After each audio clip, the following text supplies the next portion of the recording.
Hello and welcome to Network. My name is Siphumelele Zondi with your technology and social media news.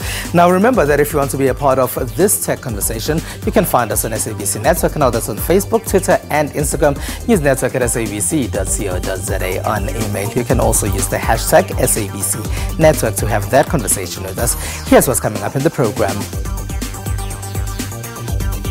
At the back of the biggest data leak in South African history, we attended the AfriSecure conference.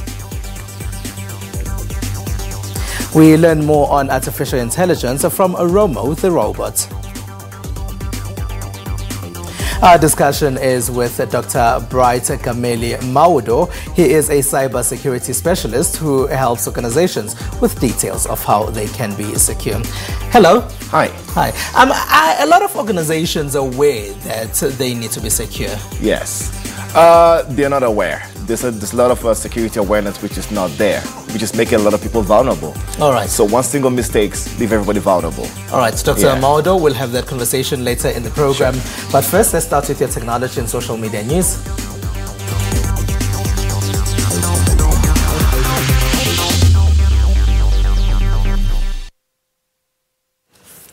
Now, South Africa has had the biggest data breach in history, with millions of citizens' details being made available. This was part of the discussions at the AfriSecure Cybersecurity Summit. Other issues were also discussed at the Johannesburg conference. Recently, it was revealed that 30 million identity numbers and other personal and related information of South Africans has been publicly shared. This happened as South Africa experienced the country's biggest data breach in history. This topic came up at the AfriSecure Cybersecurity Conference, which took place in Johannesburg. The data breach didn't happen because of a hack. The company that had this data literally just created a backup file, 27 gigs big, so it's not small, and put it on their web server, and anybody who knew how to look for it could get at it. Delegates discussed how you can protect your systems from being hacked and what you should do when you realize they've been compromised. Make sure that you've got a proper data management strategy in place. So keep all the security, you need that, that's vital, because you want to prevent it, and prevention is better than cure. So have all that in place, but when that doesn't help, you need to revert back to a proper backup and do a restore of that data. Kenya is going for a re-election in a few days because of an allegation that the Electoral Commission systems were compromised. The Electoral Commission in the East African country has said that it can't guarantee a credible election the second time around. It's difficult to guarantee free, fair and credible elections. Without critical changes in key secretariat staff, free, fair and credible elections will surely be compromised. This shows that everyone and every organization is at risk of being hacked. Slowly but surely everybody's becoming an IT company or a financial services company, and financial services companies are IT companies. The banks are offering probably the most sophisticated online services in the country in terms of the security that they need to provide.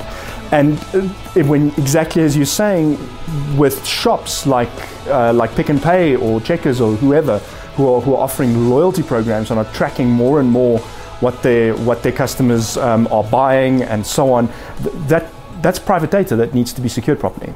Those gathered here in Johannesburg say a hacker can be just about anybody, and they don't have a specific profile. SABC News producer Kirat Lala sat down with Romo, a humanoid robot, who schooled him on the concept of artificial intelligence at the Accenture Ignite event. This is a first for me. I'm about to interview Romo over here. Hello, Romo. Hi everyone, I am Romo. I was born in Accenture's Liquid Studio in Woodmead, where we bring ideas to reality in a couple of weeks.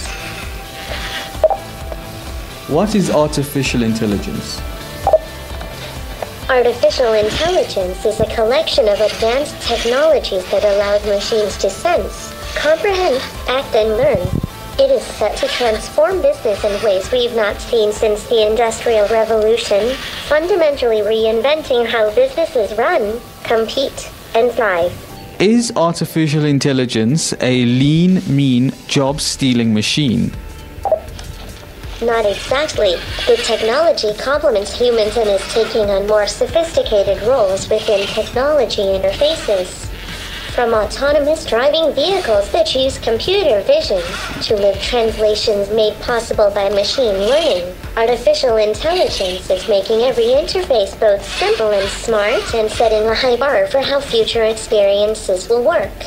How has South Africa adopted AI? South Africa is facing myriad structural and cultural hurdles as well as social dilemmas, which may hamper or delay businesses and governments from fully integrating AI technologies into the economy, ultimately impacting the potential upside to growth and competitiveness that AI presents. Thank you, Romo, for joining us. Thank you, Kirat. See, I'm not sure how comfortable I am with the robots that look like humans. Now, the many weapons used by African rulers against the dissent has cost African countries stacks of money. This is according to a report conducted by the Collaboration on International ICT Policy for East and Southern Africa.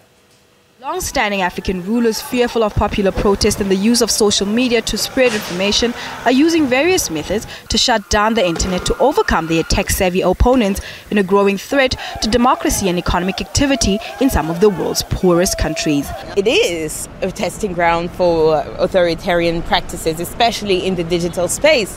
Why we're saying this is because we have been witnessing what's happening in terms of internet connectivity in Western and Central Africa since as early as 2009, and we've seen some of these Western companies selling surveillance products to repressing regimes such as Libya, such as Gabon, such as many other examples as early as 2009. As I was saying, why? Because at the time, the sample of population which was connected was so small that it was possible to test and to perfect some of the products which are today proposed and sold to Western governments who are fighting who are fighting terrorism and who believe that internet allows so many terrorist attacks, which we don't believe, by the way, but that's what many Western governments think. After going through a 3-month internet shutdown, people in Cameroon's rest of Anglophone region celebrated when the service was restored in April this year. The case of Cameroon is particularly worrying. As I was saying, the shutdown happened in 2 specific regions, and one of them being home to what was called and what is still called the Silicon Mountain, the city of Buea, which hosts a certain number of startups and entrepreneurs who are relying on the internet to create value and to hire other people and to have a dynamic economy in the region. So by shutting down the internet, the government obviously targeted, willingly or not, these companies, and specifically we estimated that the country had lost 4.5 million euros in 94 days of internet shutdown. Internet cuts in Africa date back to the Arab Spring, when rulers in Egypt, Tunisia and Libya sought to control the spread of information. Shutdowns in sub-Saharan Africa have cost the region up to $237 million in economic losses since 2015. This is according to a recent report by the Collaboration on International ICT Policy for East and Southern Africa. After the break, we chat to Dr. Bright Mawudo about hacking. Remember that it's SABC Network on Facebook, Twitter and Instagram. News Network at sabc.co.za and email. Stay with us.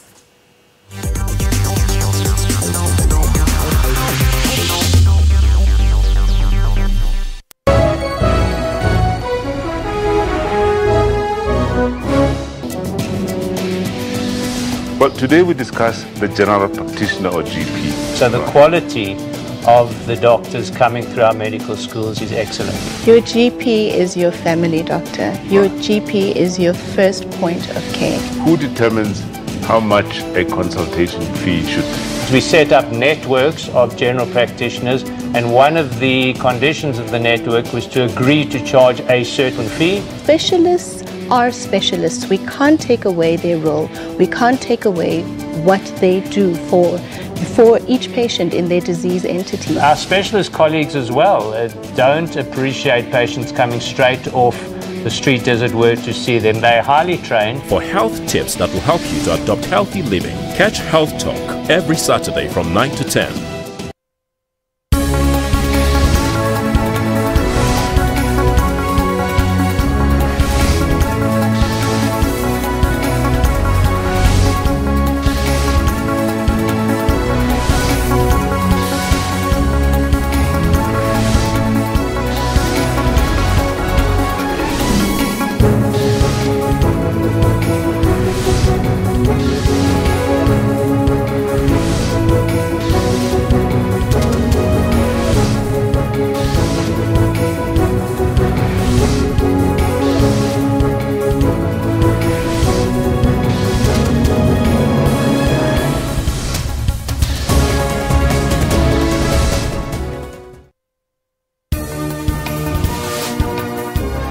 Well, a very good morning and welcome to AM News Live at 10:00 hours across all Central Africa regions. A fitting send-off for a revolutionary giant, a life dedicated in service of the people.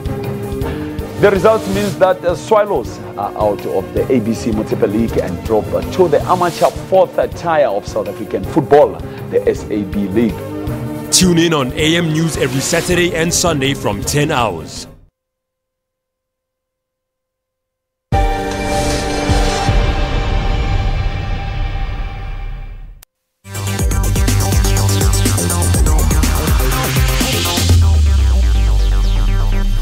It is SABC Network on Facebook, Twitter, and Instagram. News Network at sabc.co.za on email. Welcome back, and thank you very much for staying with Network. Now, as we told you earlier in the program, South Africa just experienced the biggest data leak in the country's history. It seems it wasn't a hack, though, but we asked two entrepreneurs if they see this as something that's really terrible for their business and if their data details are safe from hackers. Nosipho Makheto Vandenbracht is a lawyer who owns this boutique in Rosebank. Running her businesses has meant that she has to be tech savvy. Her clients' details are stored in her systems and backed up in the cloud. But does she know if they're really secure? Our service providers are the ones who take care of the security for the most part. I mean, we kind of have control when the client comes in and they pay, and or we take down their details. But then we kind of hand over that information to our service providers, for example, the banks and our online accounting system. So we do worry about those things, and it's a real threat. And for a small business, it does kind of like unsettle us, because it would be very, very difficult for us to start all over again. But we've taken significant security measures to ensure that that doesn't happen. Mandla Nhleko is a fitness trainer who also stores his clients' details in his systems. He mostly uses his phone for business. He thinks he has the right antivirus to make things difficult for hackers. I do worry, but I have a software installed on my phone to make sure that I don't get trapped or get stuff stolen from my phone, or hackers actually intruding on my phone. But experts say antiviruses may not be enough nowadays, and hackers are always changing their methods. Dr. Bright Gameli Maudo is with Internet Solutions in Kenya. His work is to teach people methods hackers use to get into their systems. Dr. Maudo says a lot of people share too much information online that can lead to them getting easily compromised. Hello, and thank you for being a part of our network. Thank you very much. What's this information that people share online that can lead to them being compromised? Information that basically gives details about what they're doing or what they like to do and everything. That doesn't mean you shouldn't share what you have about yourself. But there's certain people who are part of certain levels in an organization who cannot share certain information. For example, I have a position that I cannot share details about the kind of network or the work that I do. Some details I cannot share. I cannot be sharing so much information about where I go to, such as clubs and the likes. So you have to be very careful about what kind of information that we share. We register on so many websites, we register on so many platforms, so like shopping online and the likes. But not every information do you have to share correct details to say. But online, they require a lot of information from you, especially if you are transacting. Exactly. So you see, the mistake a lot of people do is use the same password they use for the emails to log into other shopping websites or other online platforms. I would just say that you have to use different kind of account details for such things. But we do, apart from that being there, social media is another place where we actually share so much information. There's certain information we just shouldn't share. Yeah. What would a hacker be using in order for them to get into your system? These days, you see, so many organizations to be compromised from the perimeter point of view is becoming very difficult because of the solutions that are out there for it. But an internal person is somebody who has to be used to hack. Now, what do they need for that? A hacker will use information about the person to entice him into clicking or downloading something which will actually get to allow the hacker into the network.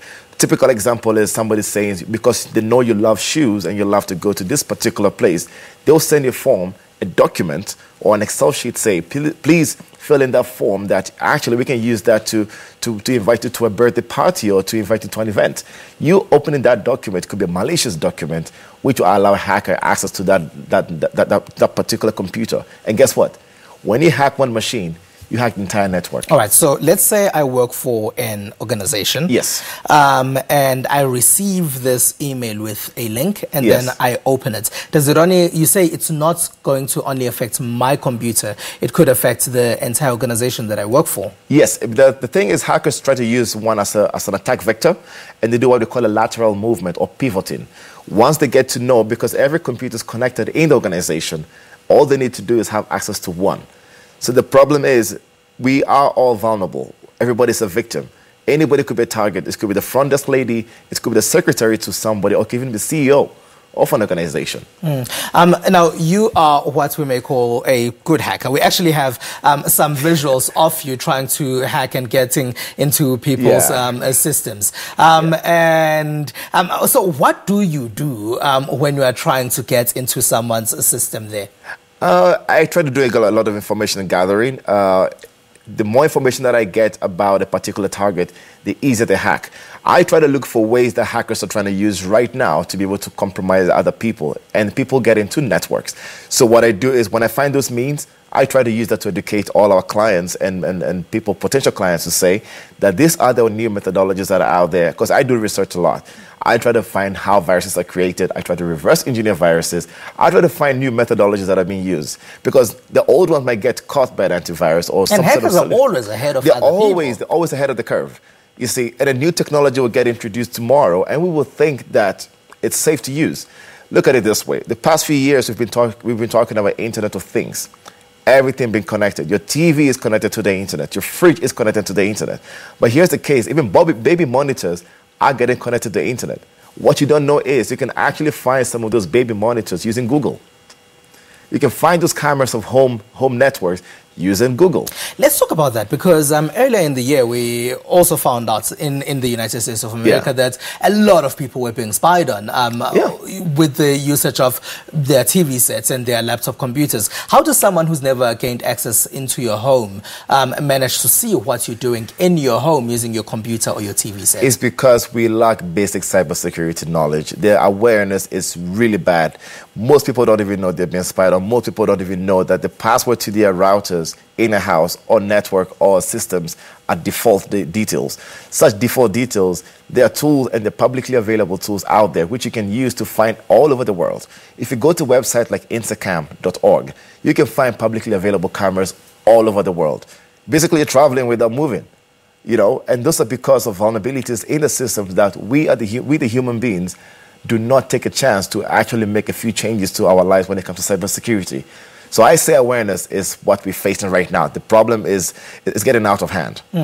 So now you teach organizations of how to look out for this. And as you are doing that, you also teach them on how to protect themselves. Yes. And you show them methods. So whose accounts do you hack into when you are doing all of this? I don't hack into their accounts, basically. I try to do... For an organization should be secure, we have to do what we call a strategy roadmap.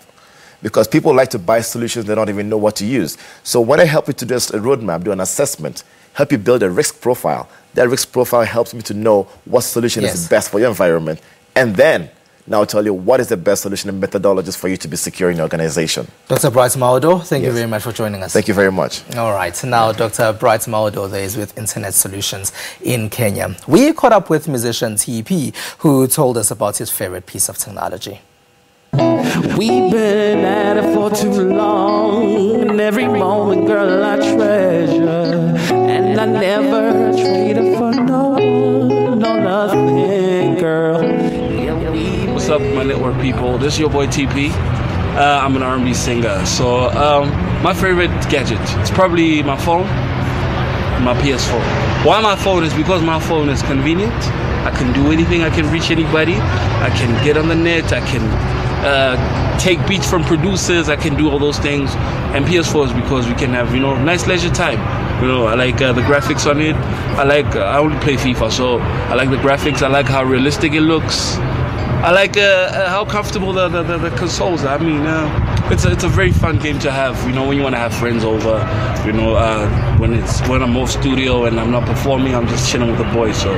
Yeah, we made it out of trying situations, all purely because of true love. I swear, yo, please don't be paying no mind when they be saying other people.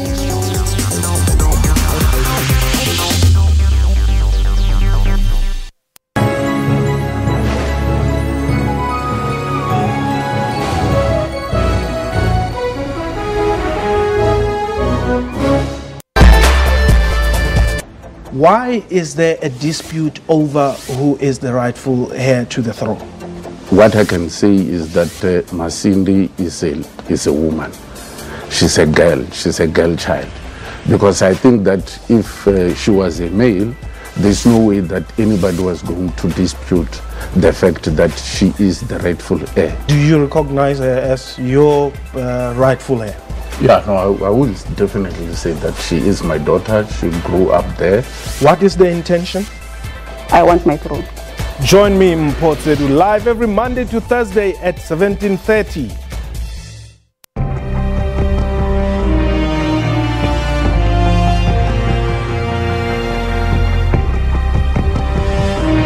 Here we are witnessing the beginning of the end of the apartheid system. If you did a paternity test on our constitution, whose DNA would come up? Not Nelson Mandela, not F.W. de Klerk, Oliver Tambo.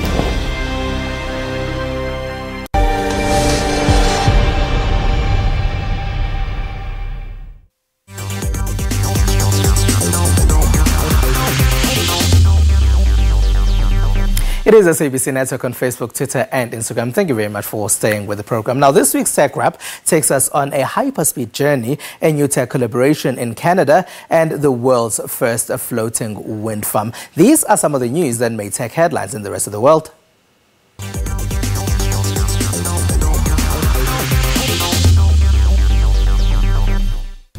Hurtling in a pod at hyperspeed through an underground tunnel may not be a comfortable ride. But the Hyperloop concept championed by entrepreneur Elon Musk just got another big-name backer on the board. His arch-rival in space, Virgin Group founder Sir Richard Branson.